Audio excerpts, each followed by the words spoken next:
Проблема разрыва. Наука, общество, власть. Сложные научные данные не доходят до общества в понятной форме. Люди видят, как их дома уходят под воду.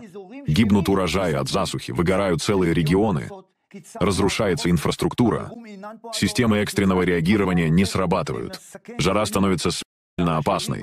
А кризисы продолжают нарастать без видимых решений. Ответственные структуры, испытывая все большее давление, но не имея целостной картины и оперативных механизмов адаптации, часто действуют запоздало или фрагментарно.